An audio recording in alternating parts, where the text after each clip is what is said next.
पाकिस्तान में मारा गया है लश्कर-ए-तैयबा का बड़ा लीडर। मारा गया लश्कर के पॉलिटिकल विंग का चीफ मौलाना काशिफ अली। खैबर पख्तूनवा से अपडेट मिल रहा है। खैबर पख्तूनवा में गोली मारकर हत्या कर दी गई है। अज्ञात कुछ बंदूकधारी थे जिन्होंने गोली मारकर असल बात ये है कि इस दहशतगर्दी के पीछे जो है वो हमारा अज़ली दुश्मन मुल्क जिसने हमारा वजूद ही तस्लीम नहीं किया वो है, उसकी जो इंटेलिजेंस एजेंसी रहा है वो है। उसके बाद अफ़गानिस्तान में जो हुकूमत कायम हुई है, भाई कश्मीर में अगर इंसिडेंट हो गया तो हमारा उसमें क्या, how can we look at things then, हम चीज़ें कैसे करें? आपका मसला है, इंटरनल है। बहरहाल वो एक चीज़ है। मिलिट्री सिग्नलिंग भी है, ये सिग्नल दिया गया है पाकिस्तान को कि भाई ये जो ग्रुप्स हैं मुख्तलिफ किस्म के जो ऑपरेट करते हैं, मुसल्लह अफराद के फायरिंग से JUI के रहनुमा और मुमताज़ आलिम-ए-दीन मुफ्ती शाह मीर बसिंजो जाँ बहक हो गए। मुफ्ती शाह मीर नमाज पढ़कर बाहर निकले तो मुसल्लह अफराद ने फायरिंग कर दी।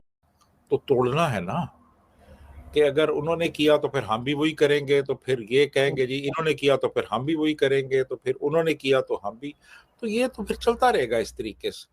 तो मेरा ख्याल है किसी को स्टेट्समैनशिप का मुजाहरा करना चाहिए, ज़रा ठंडे दिल से सोचना चाहिए कि यार हम मुल्क को, रियासत को, मुआशरे को किस सिमत में लेके जा रहे हैं कि हम मतलब रिवेंज ही लेते रहेंगे एक दूसरे से और ये चलता रहेगा सिलसिला और ये सब करते रहेंगे।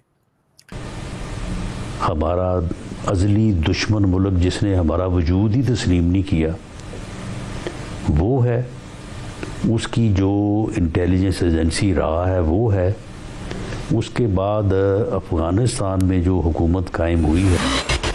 तो भैया कल से पाकिस्तान के अंदर मातम छाया हुआ है। उसके पीछे की वजह यह है कि खबर है कि आधी रात अननोन गनमैन ने दिल्ली ब्लास्ट का जो सरगना था उसको गुड नाइट बोल दिया और वो 72 हूरों को प्राप्त हो गया। अब जाना वैसे भी था, 10-12 लोगों को लेकर जाता फटता वगैरह 72 हूरों के पास जाना ही था, तो अननोन गनमैन ने उसको अकेले ही भेज दिया है। उन्होंने भी कहा कि क्यों मासूम लोगों को साथ में लेके जाते हो, अकेले चले जाओ चुपचाप, और उनको आधी रात में गुड नाइट बोल दिया है। अब इसके बाद पाकिस्तानी चीख पड़े हैं कि कोई पाकिस्तान में घुसकर फिर से इनके प्रिय जिहादियों को निपटाने लगा है। भारत का कहना है कि भैया हमारा इसके अंदर कोई हाथ नहीं है, तुमने इतने सारे लोग पाले हैं, पता नहीं किसी के साथ दुश्मनी हो, उसने इसे निपटा दिया हो। परंतु भारत के लिए बड़ी खुशखबरी है कि जिसने दिल्ली ब्लास्ट की साजिश रची थी उसको आधी रात में कोई आया और गुड नाइट बोलकर चला गया है। बेचारे पाकिस्तानी इस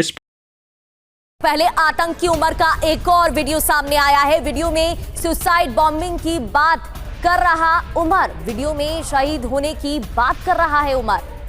तो ये बड़ी जानकारी आपको दे रहे हैं। सुसाइड बॉम्बिंग की बात कर रहा है उमर। किस तरीके से उमर ने प्लान रचा, उसके बाद I-20 कार में धमाका होता है।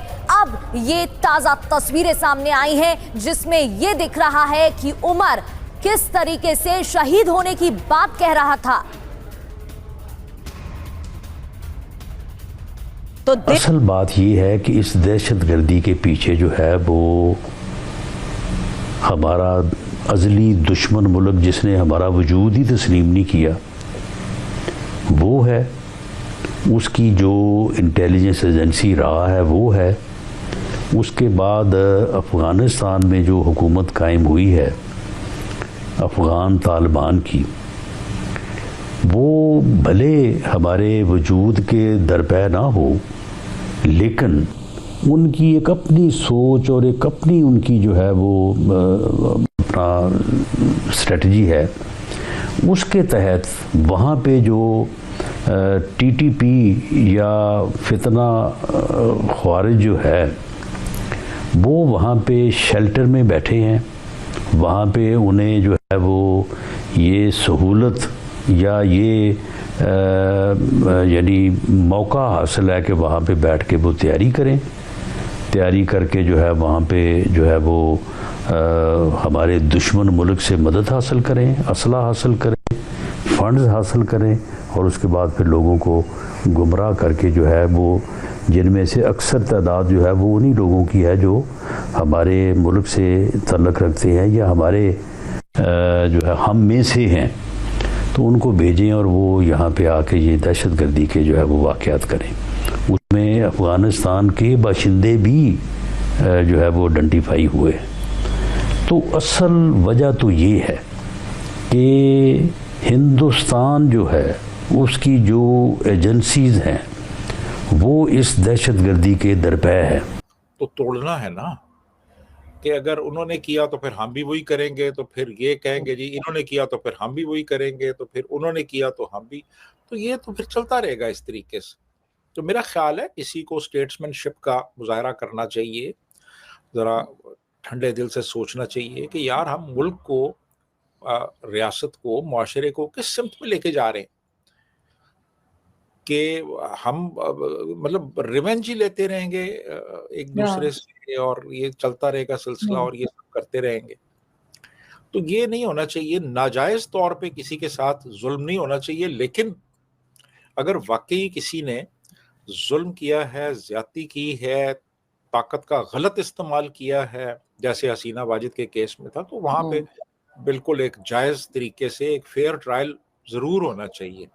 लेकिन महज सियासी बुनियादों पे किसी पे मनशियात का केस बना देना, किसी के भाइयों को उठा लेना, किसी को धमकियां देना, किसी का घर तोड़ फोड़ देना, किसी की वीडियोस बना के तो मीडिया पे लाना, ये चीजें नहीं होनी चाहिए।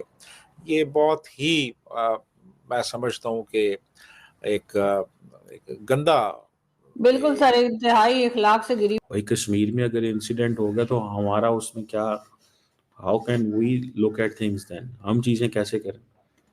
आपका मसला है, इंटरनल है। बहरहाल वो एक चीज़ है। मिलिट्री सिग्नलिंग भी है, ये सिग्नल दिया गया है पाकिस्तान को कि भाई ये जो ग्रुप्स हैं मुख्तलिफ किस्म के जो ऑपरेट करते हैं, ठीक है। इस दफ़ा तो ये जो दिल्ली में हुआ है वाक़या, जो लाल रेड फोर्ट पे, उसमें तो उन्होंने सीधा सीधा कहा, उन्होंने कहा जनाब कि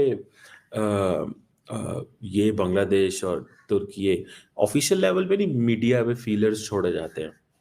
आई नो दैट, आप मीडिया पे फीलर्स छोड़ते हो कि हाँ जी भाईजान ये है, वो है, दिस है, दैट है, आप उसको देख के थोड़ा सा वो लोग अच्छा ये बांग्लादेश है, ये डॉक्टर मेडूल है, ये जैश मोहम्मद है, ये फलान है, टमकान है, तो उससे चीज़ें जो है ना that they go in a different direction में चली जाती हैं। ठीक है जी। फिर